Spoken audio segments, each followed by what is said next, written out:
सोचिए, अगर आप एक गहरे और सुनसान घाटी में फंस जाएं, जहां से निकलने का कोई रास्ता ना हो, आपका एक हाथ एक भारी चट्टान के नीचे दबा हो, पानी खत्म होने वाला हो और किसी को पता भी ना हो कि आप कहाँ हैं। यह सिर्फ एक डरावना सपना नहीं, बल्कि एक साहसी यात्री एरन राल्स्टन की असली जिंदगी की कहानी है।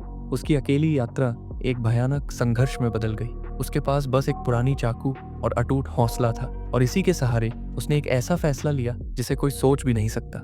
ये कहानी है एक ऐसे इंसान की जिसने मौत को मात देकर अपनी जिंदगी को फिर से जीने का हौसला दिखाया। इस रोमांचक सफर में जुड़े रहिए, जहां आप देखेंगे इंसानी जज्बे, हिम्मत और संघर्ष की एक अनोखी दास्तान।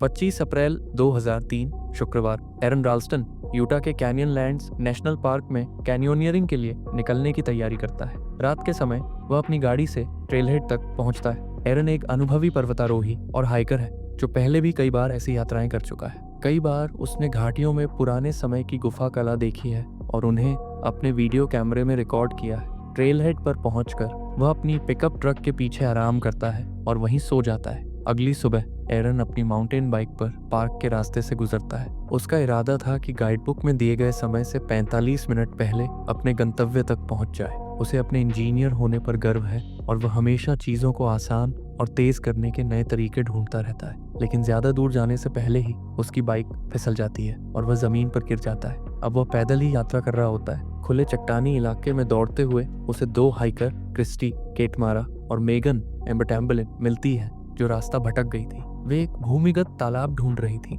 एरन उन्हें विश्वास दिलाता है कि वह एक अनुभवी ट्रेल गाइड है और उन्हें एक और भी रोमांचक रास्ता दिखाने की पेशकश करता है। वह उन्हें रॉबर्ट्स रूस्ट क्षेत्र की संकरी घाटियों से होकर ले जाता है। एरन समझाता है कि ये चट्टानें सदियों से यहाँ मौजूद हैं और इतनी आसानी से हिलने वाली नहीं है। इस दौरान वे एक अंधे कुएं जैसे गहरे पानी के तालाब में छलांग लगाते हैं। तीनों इस मजेदार पल को एरन के वीडियो कैमरे में रिकॉर्ड करते हैं। विदा होने से पहले क्रिस्टी और मेगन एरन को अगले दिन होने वाली पार्टी में आमंत्रित करती है। एरन उनसे आने का वादा करता है, लेकिन दोनों को इस बात पर शक होता है कि वह सच में आएगा या नहीं।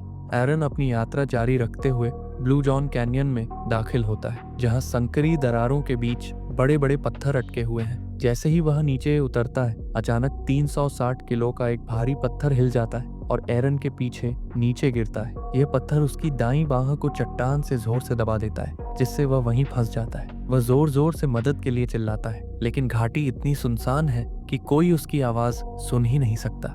एरन उस चट्टान को हटाने की बहुत कोशिश करता है, लेकिन ये टस से मस नहीं होती।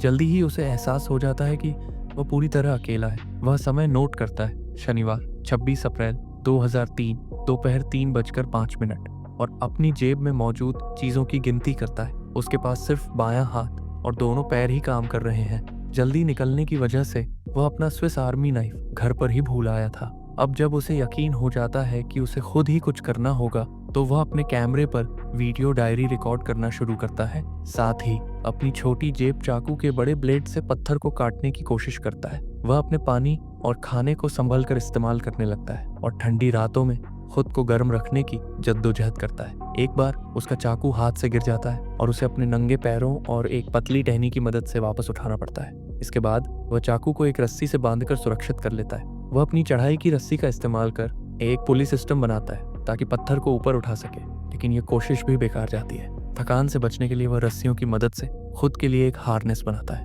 क्योंकि इतने घंटे से वह लगातार खड़ा ही था। जब उसे महसूस होता है कि पत्थर को काट पाना नामुमकिन है, तो वह अपना हाथ काटने की कोशिश करता है, लेकिन चाकू इतना कुंद है कि उसकी त्वचा तक नहीं कटती। वह चाकू से अपने हाथ को भेदने की कोशिश करता है, लेकिन तब उसे समझ आता है कि वह हड्डी को नहीं काट पाएगा। धीरे धीरे उसका पानी खत्म हो जाता है और अपनी प्यास बुझाने के लिए उसे अपना ही पेशाब पीना पड़ता है। समय बीतने के साथ उसके वीडियो रिकॉर्डिंग्स में उसकी हताशा बढ़ने लगती है। उसे महसूस होता है कि वह धीरे धीरे मौत के करीब पहुंच रहा है। वह अपने बीते हुए पलों और रिश्तों के बारे में सोचने लगता है। अपनी पुरानी प्रेमिका राणा, अपनी बहन सोनिया, पिता लैरी ट्रीट विलियम्स और मां डोना केट बर्टन के साथ बिताए लम्हों को याद करता है।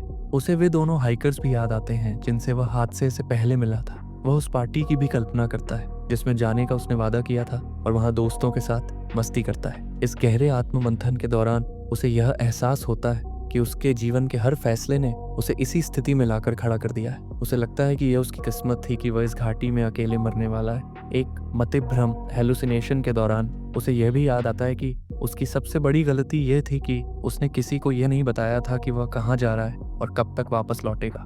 5 दिन बीत जाने के बाद एरन को एक अद्भुत दर्शन होता है, एक छोटे बच्चे की छवि जिसे वह अपने अजन्मे बेटे के रूप में देखता है। लगभग 3 साल का एक सुनहरे बालों वाला लड़का पीटर जोशुआ हुल।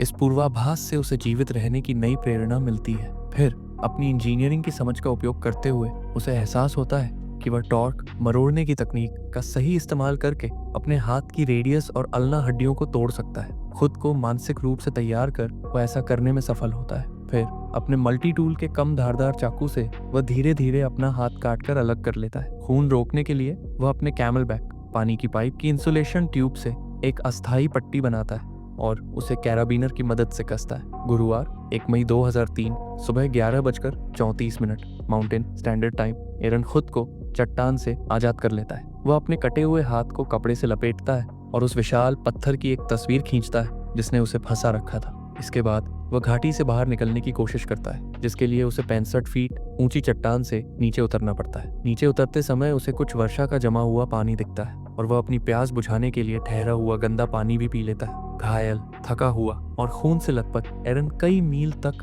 पैदल चलता है। आखिरकार उसे एक परिवार मिलता है जो दिन की ट्रैकिंग पर निकला था। वे तुरंत मदद के लिए संदेश भेजते हैं और यूटा हाईवे पेट्रोल का एक हेलीकॉप्टर आकर उसे बचा लेता है। फिल्म के अंत में एरन राल्स्टन की असली जिंदगी की झलक दिखाई जाती है, जहां वह इस दर्दनाक हादसे के बावजूद अपनी पर्वतारोहण की यात्राओं को जारी रखता है। इसके बाद असली एरन राल्स्टन को उसकी पत्नी जेसिका और बेटे लियो, जो 2010 में पैदा हुआ, के साथ दिखाया जाता है। आखिरी में स्क्रीन पर एक संदेश लिखा आता है कि अब एरन जब भी कहीं अकेले जाता है तो हमेशा एक नोट छोड़कर जाता है ताकि लोगों को उसकी लोकेशन पता रहे।